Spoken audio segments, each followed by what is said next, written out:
Ta-da! Welcome to This Mystic Life podcast, a podcast that aims to look at the world differently, with total responsibility for sight. So this morning, this lovely phrase came to me. It's a Dublin phrase from a little child in the 70s, and it's called "Give up your owl sins." And it's the story of John the Baptist and meeting a person who didn't want to give up their owl sins, their old sins, and do penance. And the story of revenge that it set them on against John the Baptist, whereby this character turns into Salome and asks for the head of John the Baptist on a platter from King Herod after doing a great dance for him.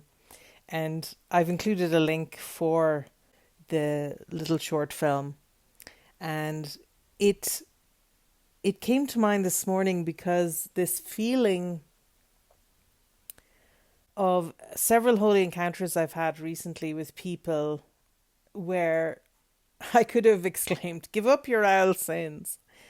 And by that I would say, give up missing the mark, give up shooting an arrow of even perceptual healing on things that aren't the problem. And I've shared this many years ago before, but it feels like it's current again in the mind somehow. In fact, it might be the call for this summer for everyone to give up your owl sins. Give up your favourite healing project in yourself.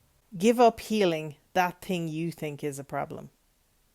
Take a break from that healing program that you've set yourself upon. Because what we do when we decide that something is the problem, even if you think you're very high-minded and you're very well aware of the metaphysics and, all healing's in mind, the fact that a recurring pattern which is present preoccupies your mind as being your personal problem is a redefinition and confirmation that you have a perceptual problem. And following the circuitous routes of watching that pattern play out and watching that programming and watching those triggers and doing your best not to step into that role again or to fight that urge to respond in a certain manner, all of that has got nothing to do with acceptance of forgiveness. All healing is in mind. All healing is complete, and acceptance is your only function. There's no healing in heaven. There's no forgiveness in heaven. Forgiveness is the last concept. And so I invite you to a playful summer of fun where you restore yourself to awareness of the kingdom of God and accept yourself exactly as you are. No longer keep apologizing for how you're showing up as the character in time and space. No longer admonish yourself for the failings of the character in time and space. And no longer desire for the character to change. Only the mind's perception of the character can shift. The body is an involuntary communication device. It communicates whatever the mind believes and desires. And so, if your desire is 100% in open-hearted, joyful, coming together and playfulness, then that will be what you experience. Now, this might seem like a very sharp turn in the mind. It may seem like a curveball, in fact, that I'm throwing out to you. But I ask you to consider that whatever you may appear to be going through in this moment, whatever may to you be described as something that's healing, I ask you why you don't consider happiness and playfulness and belonging and shared experiences and simplicity of being with one another as healing.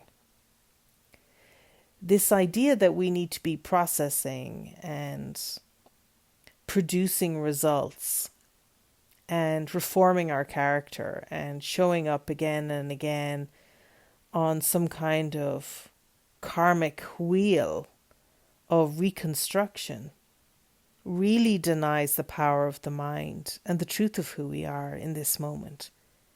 And I feel that the discipline of a summer that is clueless, carefree, and cared for could be the antidote to this misidentification with the problem and a release of control and a restoration to true authority in the mind. You did not create yourself, therefore you did not make a mistake, and you do not need to correct or rectify anything. The correction was given long ago.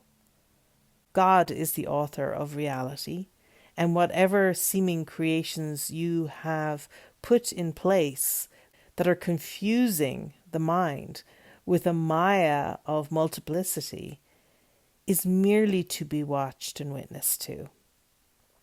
And yes, at times this can bring incredible fear and incredible experience of pain and frustration and a desire for it to change. But most of the suffering is coming from the desire for it to change. And when we rest back into it's all been handled and it's all been taken care of, and the truth of my identity does not need a 4-year degree in higher education to figure something out. And if we allow our settings to be reset to a childlike, open-minded stance, then whatever's coming towards us can be easily received as the answer. We can get very preoccupied and focused on some idea that we are personally responsible for our body, for our self, for our community, for the world. And that will inevitably toss the mind into a perspective that is narrow. It's as simple as that. You don't have to be any more discerning about yourself other than the perspective has narrowed. It's not the open vision of the Holy Spirit. And when we allow ourselves to be aware of this narrowing of our perspective, then when something unexpected comes into our field, instead of thinking that it's a meteor that's about to take Earth out, we can see it as a bright and shining shooting star that's heralding and allowing us to notice something different above our field of awareness and beyond our perceptual understanding of what our world entails and holds for us. And sometimes that out of pattern person, place or thing, occurrence is sufficient to just shift the mind. It can be as simple as this. I was at my nephew's birthday party when he was small, and there was some kind of a fight going on between myself and his mother. There was a definite tension. There was also a tension between her and her best friend at the time. And myself and her best friend somehow were connecting a little more. So there was this like rather bizarre 3-way tension in the room with everyone being happy for these small children having their birthday. And then this thing happened whereby there was a glass of water on the counter, and the way in which the light in a certain moment struck it, it created this absolutely transcendent image of a light play of this very colourful, it almost looked like a butterfly or a dragonfly. And it was so beautiful. It was so extremely unexpected in what actually tends to be quite a dark kitchen because it's north facing. I'm not even sure how this light beam crossed the threshold, but I can't remember who noticed it first, but we called each other to see it, and we all three stood there, absolutely amazed at this glowing, slightly moving, beautiful, transcendent image that had happened this one time and would never ever occur again because it was not possible. And we all allowed ourselves and our breath to be taken away. And then we looked at each other and smiled and laughed, and everything was gone. Everything had dissipated. There was no tension. Everything had been removed. And it's that shift in focus to something completely unexpected that can very often lift the mind out of where it's been. And I watched that when I worked in hospitals, when I was studying counselling psychology. And I would go into the hospitals. I was working as a cleaner, and I would be kind of bouncing around from room to room. And I would watch the energetic, perceptual reflection of what looked to me to be people shift and morph and change.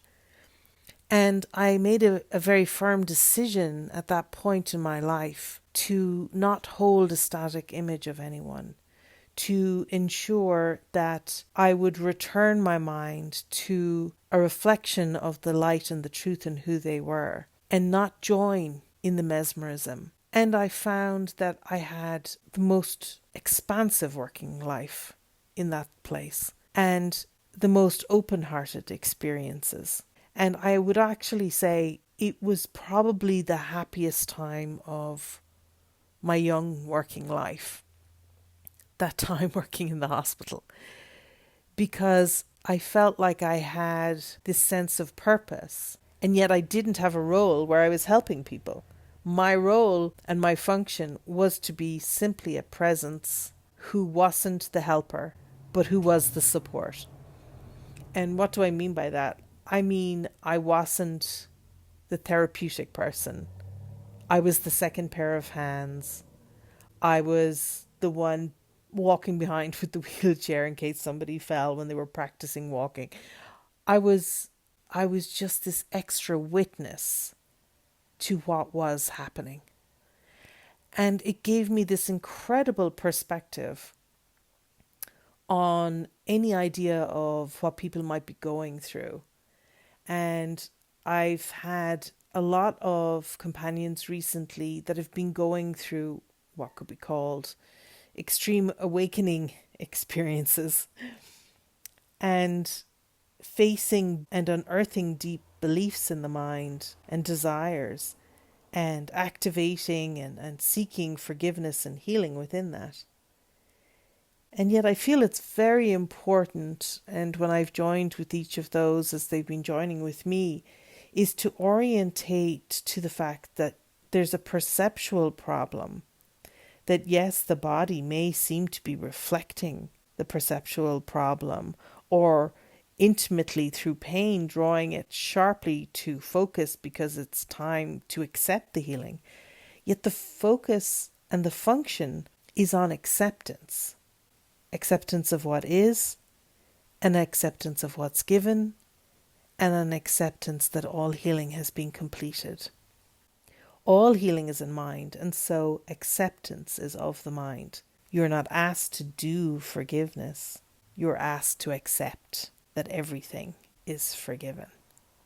And with this one little tweak, we withdraw some of our energetic focus and our trying really hard off what we think we need in order to accept healing. And we go straight for the acceptance first. Because it's in the acceptance that peace is made plain, where it has always been, and we are suffused with what we are. My brother went through a period a number of years ago, and he was quite a big skeptic. He used to get very uptight when people would talk about things like miracles. And yet he was open-minded because he studied Chinese medicine, he studied naturopathy, and he studied acupuncture. And he did his training in China and everything. And so this experience came to him whereby there was a problem with his back. And despite all his best efforts and devotion towards healing and recovering from this back difficulty, he ended up lying on the floor of his living room on his own in this excruciating pain one day. He had begun having new friends and new encounters, and it had opened his mind. The alternative route was becoming more his daily experience. And within that, as he lay on the floor, under this tremendous pressure, he decided to just accept what he was experiencing. And he said it released him into this transcendent experience that he had never experienced before. And it was so expansive and miraculous. And it restored his ability to then get off the floor and, call a friend or make a cup of tea, whatever was needed next. And yet, what it offered him in that moment was a recalibration of his viewpoint on where his focus needed to be. That his focus needed to be on acceptance, not on fighting the pain or trying to get better or do anything.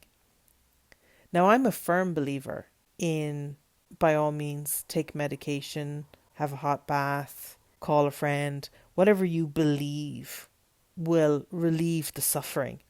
And yet ultimately, it's only in facing that which suffers that allows us to transcend the pain and the purpose we have given it, which is in some way to block the spirit, to block awareness, to deny the truth of who we are. Now, this is not something that a persona or person is doing. And this is, I think, where the difficulty tends to come. This is the mind. So as you kindly watch the character that you believe you are going through what seems to be incredible suffering or distress, your function is to accept that that is what the mind is showing you in order to describe the pain and the conflict that it is experiencing.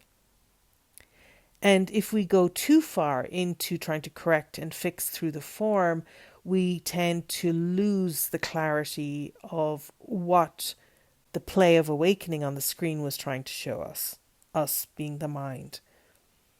And that's why, and I've seen this time and time again from working in hospitals, that you do not need it to be your own character that's going through seeming something in form to allow the mind to awaken. You can take the correction whether you see the character you believe yourself to be or another character. You can take the correction to the perceptual problem and accept the atonement for yourself. That's how miracles are involuntary. It isn't done by perceiving someone who is hurt and then trying to help or heal them. That's forgiveness to destroy. Though every step towards love and kindness and open-heartedness and presence and prayer is very helpful to the spirit. So offer what you have. Just accept that within the movement and the mechanism of your character seemingly being used in one role versus the other, it's an equal opportunity assignment for the mind, because that's the only one that needs to awaken. The awakening mind is what we're focused on.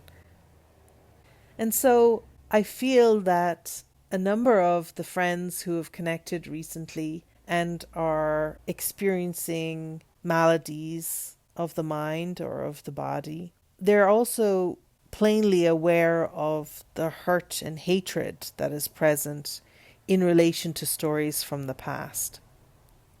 And I don't for a moment suggest that you just try and forget about it or let it go. I would simply say, look what it's costing you. The perception that you were right about this thing.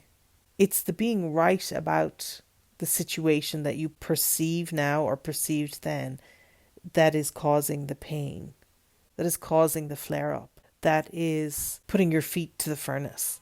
And a simple crack and opening in the mind that says, what if I've not perceived this correctly? See, you don't even make them right, okay? So you don't have to worry about that. You don't have to be wrong because that's something you're defending against. But you just say, what if I've perceived it incorrectly? What if I'm not seeing the bigger picture in relation to this?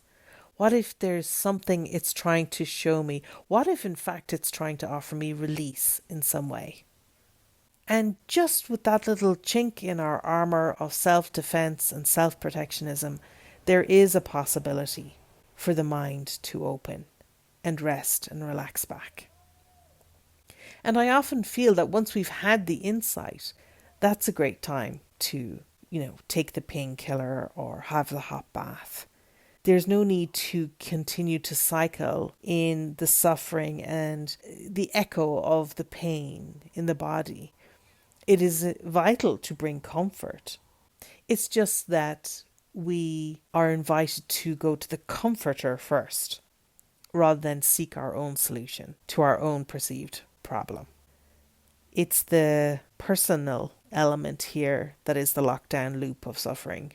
The belief that this is personal. It is your problem. It is your body. It is your persona that needs to be pacified or rectified or different in some way. And what if none of that's true? What if this entire play of awakening is merely being performed so that you can recognize wholeheartedly, in a very real and experiential and intimate way, the truth of who you are, and be relieved. Pain highlights a particular problem of perception, and suffering is the refusal to release the point of view that we have on that problematic thinking. And suffering is also the belief that we should be the one to rectify the problematic thinking or the perceived problem. And when you recognize that any personal identification with anything means that you're on the screen, and that you, as I heard Huckabee say, you are not yourself. How am I not myself? How am I not myself? Then you can just very gently release that attachment to the play of awakening working out in a certain way and discover what's given now. And having spent a lot of time with those who have had chronic pain and incredible experiences of debilitation and mental anguish, I have a lot of compassion for that experience, having had it in my own life also. And yet, when it crops up or occurs, the idea is to not be deceived in who you are or who's experiencing the suffering and where it's coming from. And there's nothing more wonderful than being empowered. And yes, there needs to be some relief first before that sense of being empowered can come. But that release that comes first is a decision to not know, to not claim to understand, and to invite being shown. And in my experience, all the angels and guides and the Holy Spirit, Jesus, whoever is there for you in your mind, this sense of higher self that knows and loves you and wants only what's best for you, can come rushing in. And it's very important that there be an experience of this being invited, because love waits on welcome, not on time. Ta-da!